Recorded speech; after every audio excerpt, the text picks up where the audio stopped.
Chapitre 5. Le bien. Lettre 21 d'Ismaël, ma hijra.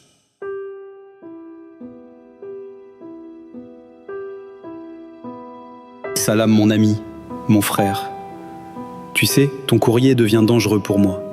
Il ne faudrait pas que quelques-uns de mes amis le trouvent et se mettent à le lire. Il suffirait de moins que cela pour que ça dégénère. Mais bon, tu sais quoi Barthélemy ? Parfois je me demande où tu veux en venir avec ces histoires étranges. Oui, Elienzis, on connaît tous les deux. Mais tu ne crois pas, mon frère, que tu inventes beaucoup ? Même beaucoup trop ? Qu'est-ce que tu veux ? Me faire réfléchir sur ce que j'ai fait ? Tu as un message caché ? Qu'est-ce que c'est finalement que cette histoire ? Pourquoi tu me racontes tout ça ?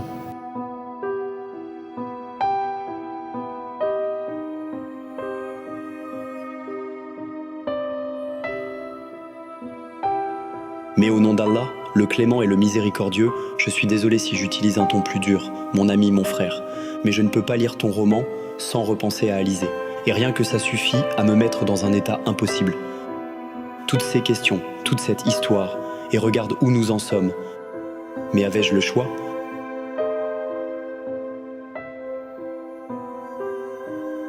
Alizée a été bien malgré elle la source de mon aspiration, mais aussi de mes problèmes.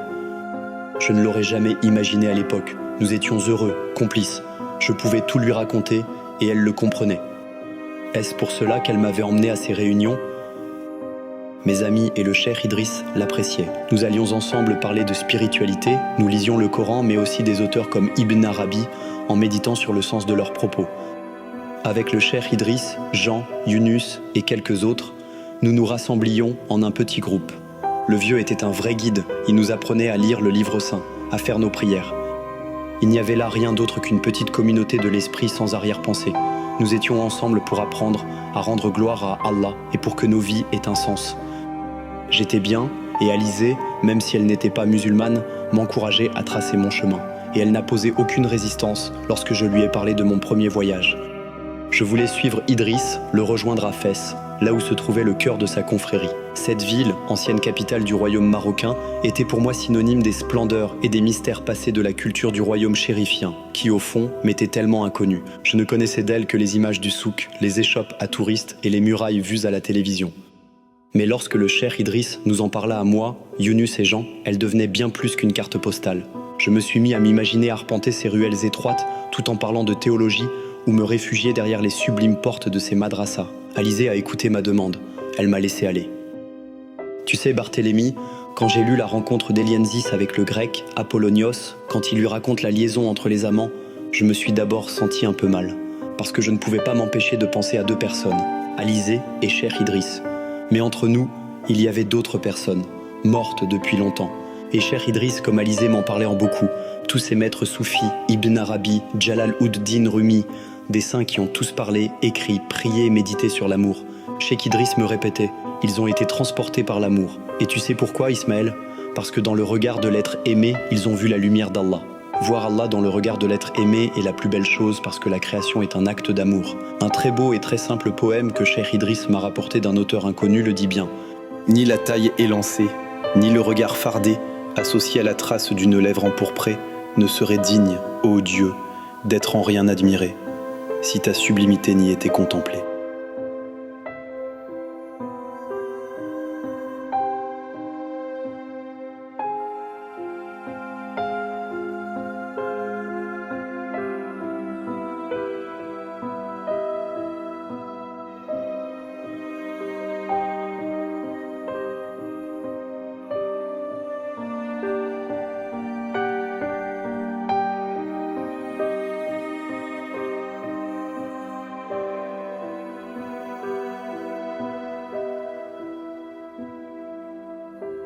Les paroles d'Idriss me travaillaient en profondeur.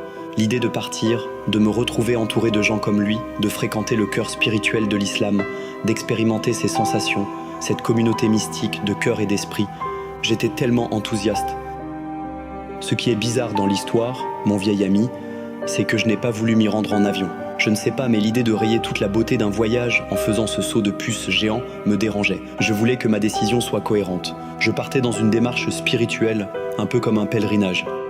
Il s'agissait d'un effort pour vivre réellement tout ce que j'avais appris dans des pages et des pages. Il me fallait plus que des connaissances théoriques, plus que les paroles des sages figées dans le papier. Je voulais vivre ma spiritualité.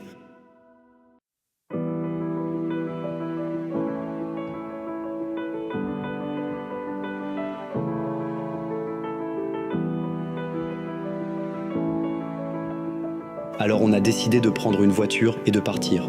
On a traversé la France et l'Espagne. On a contemplé les beautés de l'ancien califat des Omeyyades ou les splendeurs des royaumes d'Al-Andalus à Cordoba ou Madinat Garnata, Grenade. Ce voyage a vraiment tenu ses promesses.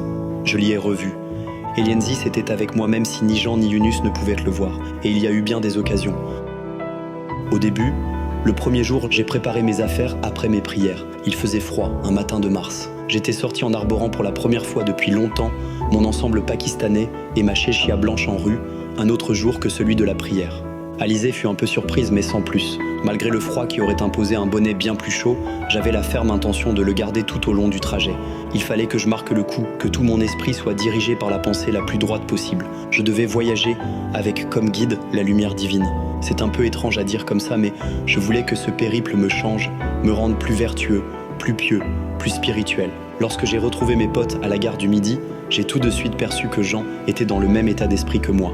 C'était comme s'il s'agissait d'une seconde profession de foi. Il avait laissé pousser les quelques poils de sa barbe naissante et lui aussi avait décidé d'arborer sa chéchia. Seul Yunus était plus cool. Je t'avoue que, sur le moment, son attitude un peu désinvolte, comme s'il s'agissait de prendre des vacances, m'a un peu déplu. Il rigolait de notre sérieux. Il prenait tout à la légère. Lorsque Jean et moi avions décidé de réciter la Fatiha avant de prendre la route, il nous a regardés comme si nous étions des martiens. Alors j'ai explosé. « Putain Yunus, mais qu'est-ce que t'as ? On part pas au Club Med, on fait un pèlerinage, bordel !» J'étais vraiment énervé. Yunus n'a rien dit. Il a juste soupiré et c'est lui qui a pris le volant. Sur le moment, j'étais à deux doigts de lui en foutre une, mais après, quand la voiture était déjà bien embarquée sur l'autoroute vers la France, je me suis senti un peu mal. Je m'en suis voulu d'avoir perdu mon sang-froid. J'ai, pour la première fois, réalisé que vivre sa foi dans le monde n'était pas facile, même avec les frères qui nous sont les plus proches. Yunus était comme Jean et moi, mais il y avait quelque chose en lui qui me dérangeait. Je ne savais pas encore dire quoi exactement. Dans la première partie du voyage, tout s'est bien passé. En France, nous avons roulé sans nous arrêter longtemps. La route était facile. Nous avions retrouvé la bonne humeur, on alternait au volant, et hormis quelques pauses à Paris, Lyon et Montpellier, on a roulé comme des fous. Et puis, sans trop savoir pourquoi, arrivé en Espagne, on a commencé à déconner. On a traîné à Barcelone, puis plus au sud à Valence, et évidemment Yunus était le premier à vouloir faire du tourisme. Jean et moi, on a accepté. Yunus voulait sortir, aller dans les cafés, visiter la ville, aller à la plage. Il est même sorti en boîte. Il était hors de question pour moi de consommer de l'alcool, de fumer, même de côtoyer des filles. Je n'étais pas dans cet état d'esprit. Je me suis surpris à devenir rigoriste. Yunus, lui, était un vrai libéral, même un libertaire. Il rigolait, il s'amusait à draguer. Il a bu, il était prêt à sortir avec n'importe quelle fille. Je ne le comprenais plus. Et lui non plus. Je sais les gars. Je sais pas ce que j'ai dans ce foutu pays, mais j'ai trop envie d'y faire la fête. C'est vrai, l'Espagne a cette réputation. La fête, les boîtes à Barcelone, la plage. Mais nous n'étions pas là pour ça. J'étais hors de moi, vraiment désemparé. On allait finir par se séparer. Jean me disait de tenir. On allait reprendre la route. C'était Dieu qui nous mettait à l'épreuve. Mais oui, bien sûr, ça ne pouvait être que ça. Allah, As-Sami, entend toutes choses. Et Allah, Al-Basir, il voit tout. Al-Alim est grand dans son savoir, et ses intentions cachées ne se révèlent pas toujours de suite. J'en avais la preuve. Nous apprenions quelque chose d'essentiel, et si Cheikh Idriss avait été parmi nous, il nous l'aurait fait remarquer dès le départ. Jean me récita les sourates. Quiconque lutte pour la cause de Allah ne lutte en réalité que pour lui-même. Par l'âme est celui qui l'a façonné harmonieusement et qui lui a inspiré son libertinage et sa piété. En vérité, l'homme qui purifie son âme sera sauvé, et celui qui la corrompt sera réprouvé.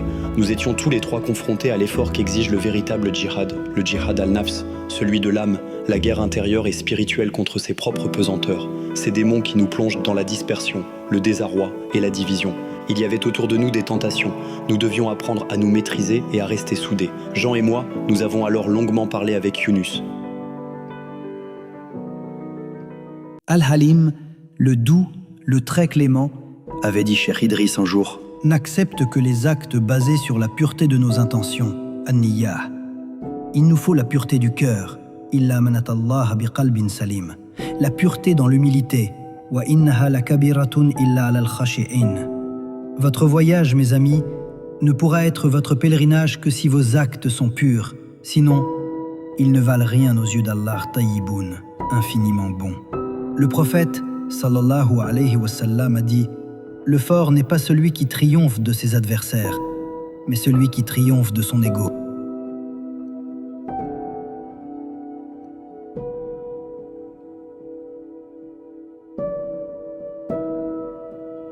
Nous souvenant de l'enseignement d'Idriss, nous avons prié ensemble et nous avons repris la route. Nous nous sommes rendus à Cordoue, puis à Grenade, avant d'arriver au détroit de Gibraltar, ou, devrais-je dire, de Djebel Tariq. C'est là, Barthélemy, que j'ai pris toute la mesure de ce que nous venions de traverser. Allah, loué soit-il, me faisait prendre conscience du chemin parcouru. Notre voyage était un djihad, une lutte, un effort pour nous sortir d'une terre qui ne connaissait plus la lumière de Dieu. Elle était là derrière nous, cette Europe, cet Occident matérialiste, licencieux, plein de tentations, le Dar al-Koufr, et nous avions devant nous cette terre sacrée, Dar al-Islam, soumise à Dieu. Oui, nous allions vers cette soumission à Allah, nous sortions de l'exil occidental. Sur le bateau qui traversait le bras de mer séparant les deux rives, mon cœur se serra à cette idée, et c'est là que je l'ai revu. Il y avait longtemps qu'il n'avait plus fait sa réapparition. Il était habillé d'un long manteau blanc, lui aussi avec une chéchia sur la tête. Il était tourné vers les côtes espagnoles, le regard perdu au loin. Et puis il fit un geste étrange, levant sa main droite et son index vers le ciel, comme s'il voulait me dire quelque chose sur la nature de cette traversée. J'aurais voulu que mes amis le voient, mais je savais qu'il n'était là que pour moi. Il avait disparu. Mes amis levèrent à leur tour leur index vers le haut. Pour Allah, car noble est son chemin, me dirent-ils en chœur. Jamais je n'oublierai cet instant, Barthélemy. Nous sortions de notre condition, de cette vie matérielle, quotidienne, obsédée par les apparences, la recherche de l'argent, du confort, des plaisirs éphémères. Nous allions vers nous-mêmes, vers notre nature véritable, notre fitra. Une fois à Tanger, nous n'avions plus en tête que de rejoindre Fès, notre terre promise, et nous l'avons retrouvée sous un merveilleux soleil de printemps. Cheikh Idriss nous a accueillis, je me sentais chez moi.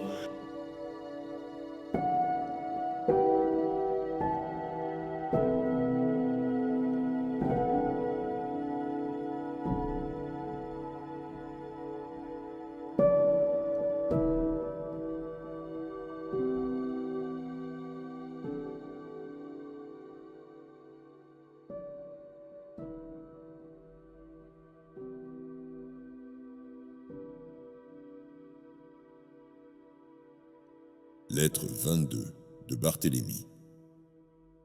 Déesse de la terre et Dieu des cieux. Ismaël, il y a quelque chose d'étrange dans ce voyage comme dans celui d'Elienzis, une dimension sur laquelle je ne peux m'empêcher de buter.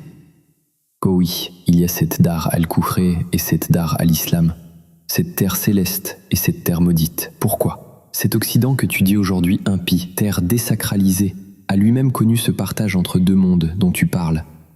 L'esprit voyageur a commencé son périple bien avant le tien, et peut-être même bien avant le vénérable Cher, la paix soit sur lui si je puis dire. S'il t'est apparu, ce n'est pas sans raison. Nous sommes tous trois liés à lui, son chemin, son périple et nôtre. Alors pourquoi nous faut-il embarquer pour diviser la terre et les cieux ? C'est la question que je me pose. Pourquoi l'esprit voyageur doit-il emprunter cette route ? Pourquoi dois-tu la prendre toi aussi ? Pourquoi dois-tu opposer la terre et le ciel ? Bien sûr, Ismaël, je n'ai pas de réponse toute faite, mais l'esprit voyageur m'a rappelé à lui et là où je l'avais laissé.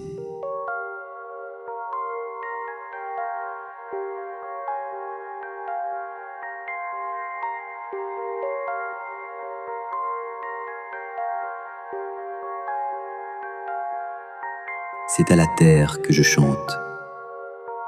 À la terre, mère universelle aux solides assises. Aïeul vénérable qui nourrit sur son sol tout ce qui existe.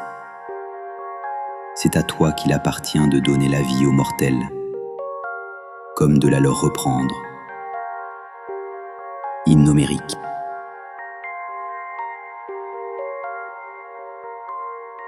Le sommeil avait surpris notre esprit voyageur et le paysage de ses songes vint lentement se substituer à la lumière du jour. Il quittait le temple froid où il dormait pour se laisser porter par des effluves vaporeux venus d'une source mystérieuse. Quand les esprits savent le faire, il s'envola léger, porté par les nuages de rosée qui dansaient avec le vent, pour arriver finalement dans un endroit étrange. Une clairière humide, à l'atmosphère douce et presque lascive.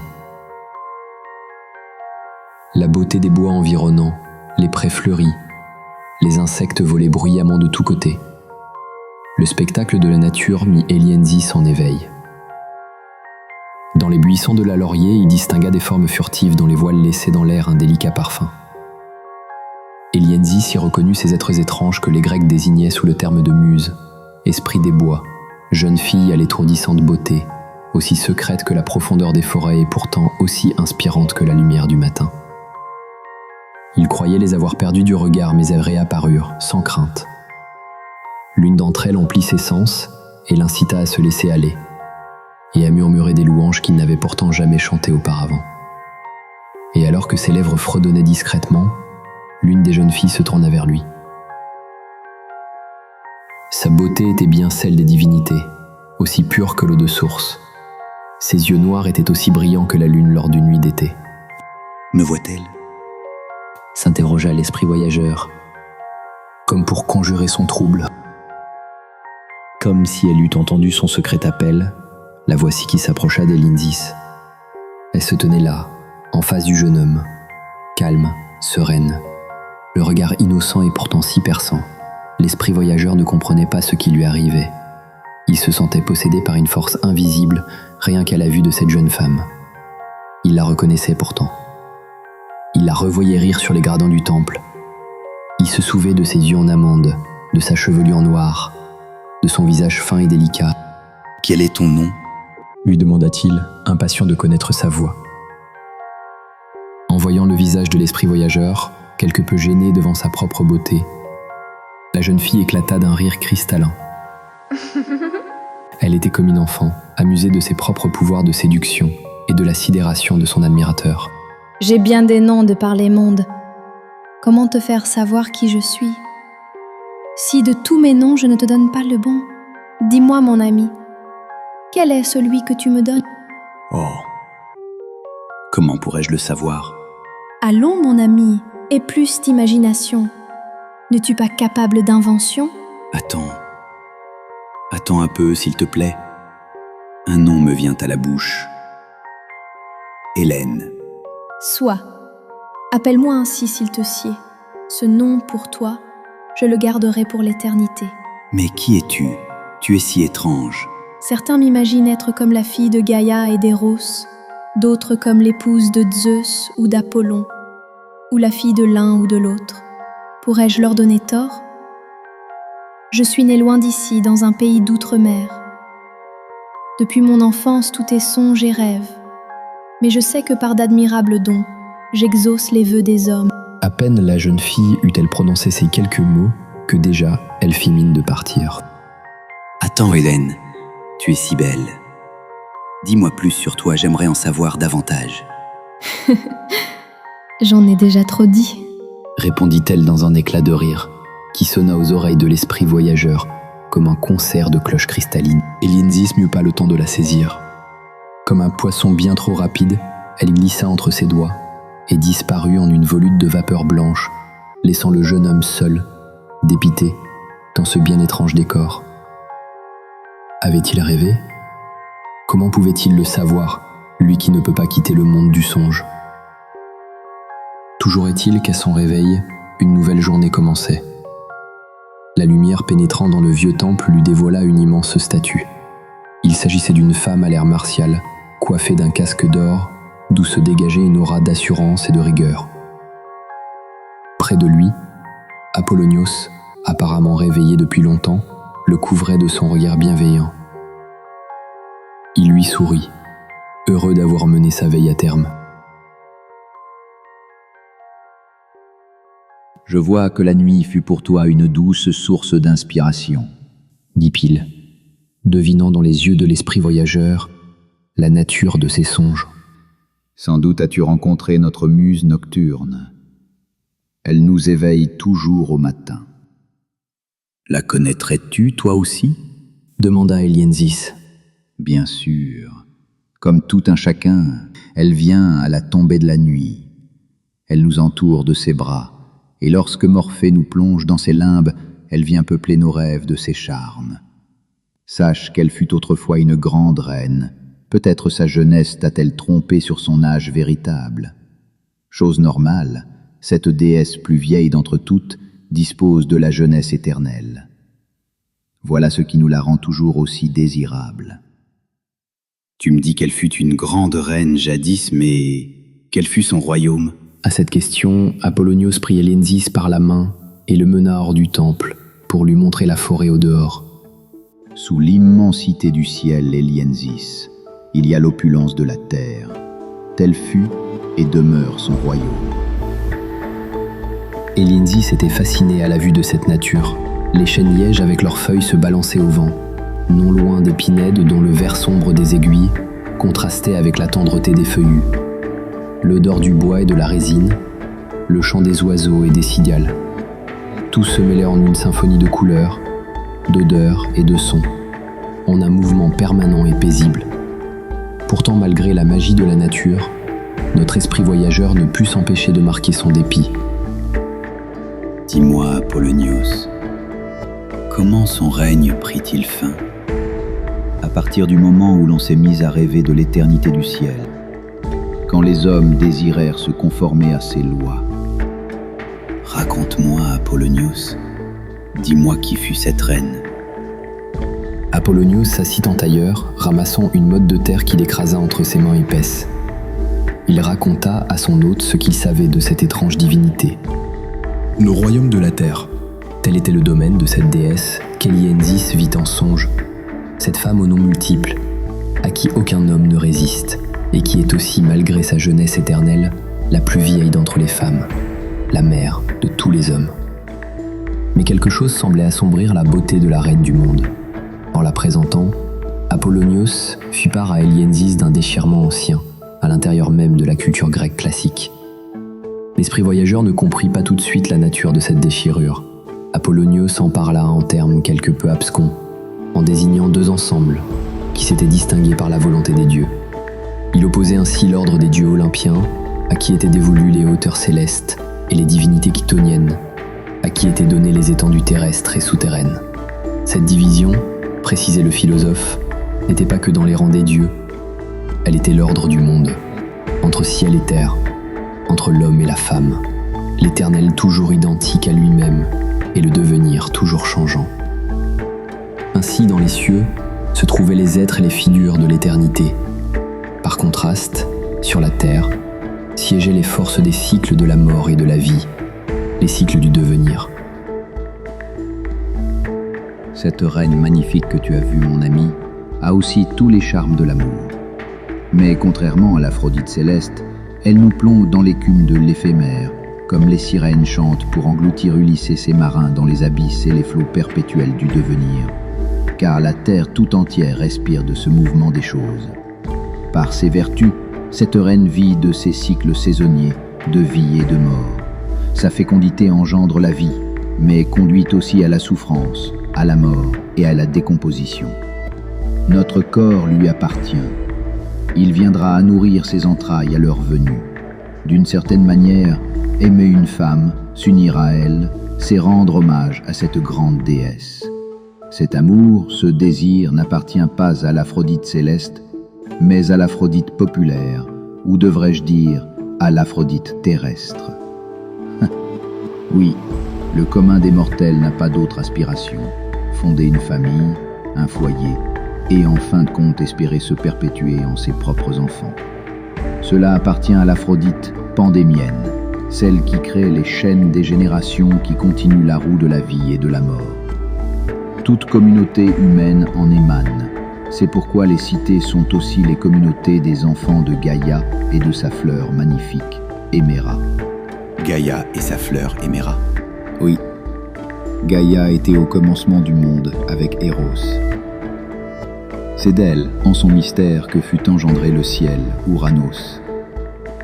C'est de son union avec son fils que furent engendrés les premiers dieux, les titans, et d'où naquirent tous les dieux qui suivirent.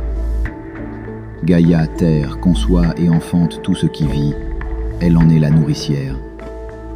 De son ventre sont sorties les plus belles créatures et les monstres les plus terrifiants. Gaïa a créé dans ses forces souterraines les puissances de destruction autant que la grâce de la création. Le poète Échille lui rendait grâce en disant qu'elle enfante tous les êtres, les nourrit, puis en reçoit à nouveau le germe fécond. De la naissance à la mort et de la mort à la renaissance. Ainsi va donc l'ordre de la terre. Naître pour mourir et ainsi de suite. En quelque sorte, mon ami, Gaïa possède un tambour qui rythme la vie des hommes et de la nature, au gré des saisons, des nuits et des jours, de la vie et de la mort. Nos anciens, il y a bien longtemps, croyaient que les nouveau-nés étaient les réincarnations de leurs grands-parents. Tous les êtres sont destinés à naître, à grandir, à décliner et à mourir, et tous reviennent encore, inlassablement, sous de nouveaux traits. Le tout consiste à accomplir le cycle d'une descente au sein de la Terre, suivie d'une remontée. Les hommes appartiennent profondément à ce cycle terrestre. Les profondeurs sont les lieux de sa fécondité, d'où jaillit la vie, et où celle-ci retourne à sa mort. Apollonios décrivait à Hélienzis cette terre-mère, déesse capable d'engendrer seule, exhalant le souffle de vie, entretenant, par ses soins, des innombrables organismes vivants à sa surface. Il montrait ainsi que sous le règne de Gaïa, l'interlocuteur des hommes est la nature, du moins pas tel que nous l'entendons aujourd'hui, mais le milieu du devenir, de l'enfantement, des transformations, un milieu chargé de sacré et spirituel. Gaïa est la maîtresse de ce milieu magique auquel les humains doivent s'adapter. Il montrait comment naissent les fils de la terre, en un cycle indéfini où les morts revivent dans les nouveau-nés, le géniteur se perpétue dans l'engendré. Quand les hommes vivaient sous le seul règne de cette puissance, avant l'ère des dieux olympiens, il n'était pas question de dualité entre la terre et le ciel. Il n'y avait pas d'autre eau que la surface du sol. Une seule voie était nécessaire, celle qui relie la surface de la terre au monde souterrain. Gaïa mêlait dans son seul règne toutes les formes de vie. Elle ne connaissait pas les distinctions qui font des limites entre les règnes animaux, végétaux et les êtres humains. D'ailleurs, dans les rituels qui lui étaient dédiés, l'humain, l'animal, le végétal se fondaient dans les mêmes symboles. Tonisis se souvint de ses nymphes, de leurs danses, et regardant les feuilles des arbres se balancer avec le vent, il ressentit encore en lui le rythme de leurs pas, sa répétition à durée variable, mais toujours identique à lui-même.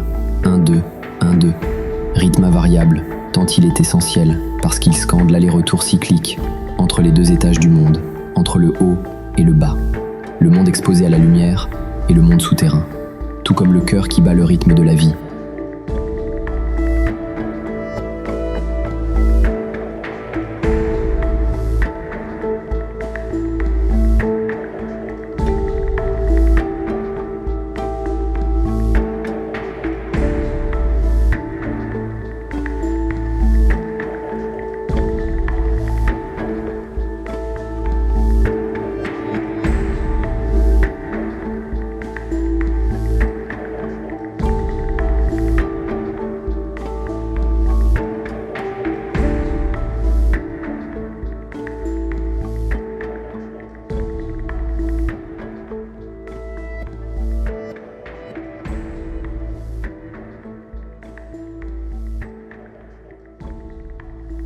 Mais aujourd'hui, l'ordre des hommes n'est plus celui de Gaïa, dit Apollonios sentencieux.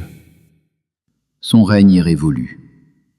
Gaïa et ses grâces, nymphes, titans et autres monstres sont à présent rejetés dans les profondeurs infernales, parce que sur nos têtes règnent les dieux des cieux olympiens.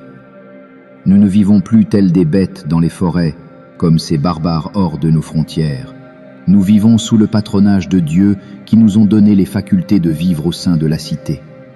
Leur don le plus précieux fut la raison, le logos, lumière du ciel. Et ce n'est pas là une chose anodine. Dans la cité, l'homme libre et citoyen doit se placer sous le patronage des divinités célestes. Il doit se soumettre à la lumière de la raison et se défaire de ses impulsions infernales inspirées par les divinités chtoniennes.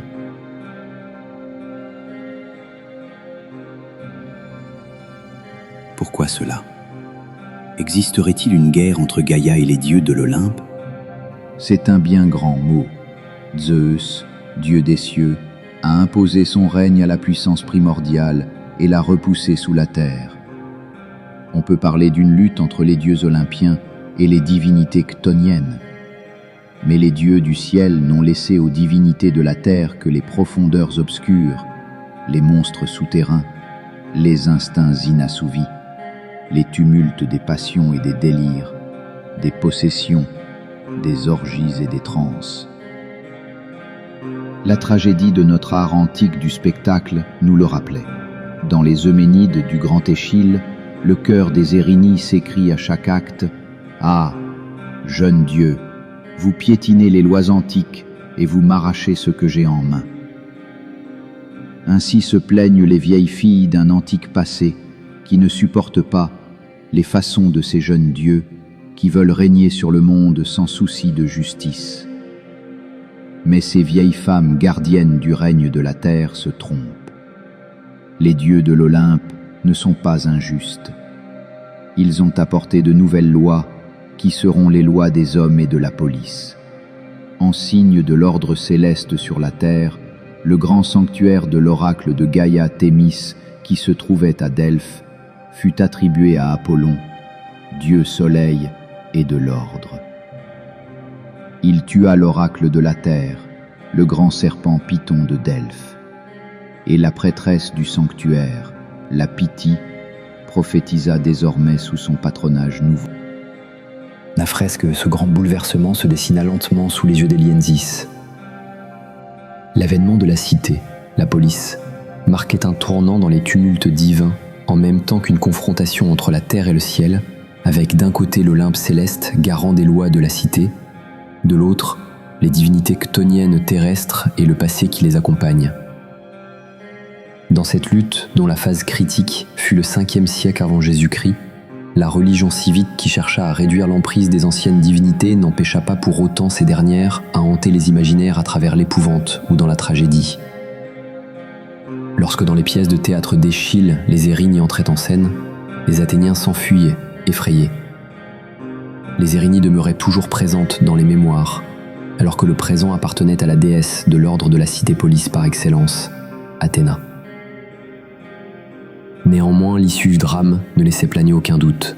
Après un débat véhément qui opposait les infernales à Apollon, Athéna enferma la troupe terrible sous la terre.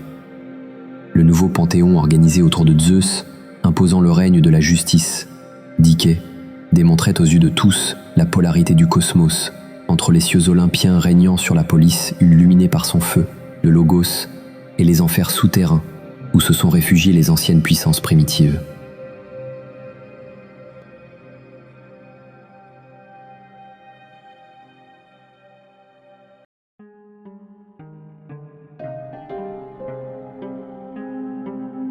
L'opposition entre Apollon et Dionysos reproduisit cette dualité entre le lumineux dieu de l'ordre et de la régularité sociale par excellence et la sombre divinité qui symbolisait l'irruption de la nature sauvage au milieu de l'espace humain. Une dualité que les Grecs vécurent longtemps comme un jeu d'équilibre des forces contradictoires, mais se compensant mutuellement à travers des rites tels que les mystères d'Éleusis ou les fêtes consacrées à Dionysos. Apollon devint le grand dieu, la figure noble qui se tenait loin des hommes, au sommet d'une montagne ou dans la distance infranchissable de l'esprit prophétique. Sa lumière leur imposait des limites, des normes et des règles. Connais-toi toi-même, bannis l'excès, le dieu châtiait aussi leur démesure. Lorsqu'il descendait parmi les hommes, il suscitait stupeur et effroi, terreur et vénération. Le monde des dieux était certes compliqué, mais les philosophes grecs reconnaissaient dans la beauté d'Apollon la logique simple, claire et pure. Le dieu apparaissait toujours de face, comme sur le temple d'Olympie, ignorant le mensonge, révélant l'immuable volonté de Zeus. Il institua les lois, celles des temples, des sacrifices, du culte, de l'intelligence et de la poésie. Tout ce qui, dans l'esprit, a forme et harmonie, était sous ses auspices. C'est pourquoi Apollon était le symbole de la quête de l'ordre dans la cité. Sa beauté n'était pas un appel à la luxure, mais la manifestation de l'harmonie et de la beauté qui ne pouvait prendre forme qu'à travers une morale stricte des vertus civiques, mais aussi de la philosophie. Soucieux de transmettre cet héritage des dieux de l'Olympe à son protégé, Apollonios évoquait des termes inconnus d'Elienzis, dans l'espoir qu'ils soient pour son auditeur pareils à des phares dans la nuit. Sophrosune fut l'un d'entre eux, désignant le juste milieu, le concept de l'ordre raisonnable imposant l'équilibre des forces contraires, par l'arbitrage de Dike, c'est-à-dire la loi supérieure aux parties et égale pour tous. Refuser la tyrannie des passions revint à préserver cette loi universelle. Kratos et Bia, les deux acolytes de Zeus, qui personnifiaient ce que la puissance du souverain peut comporter tout à la fois d'absolu, d'irrationnel et d'irrésistible, étaient à présent serviteurs de Nomos, trônant désormais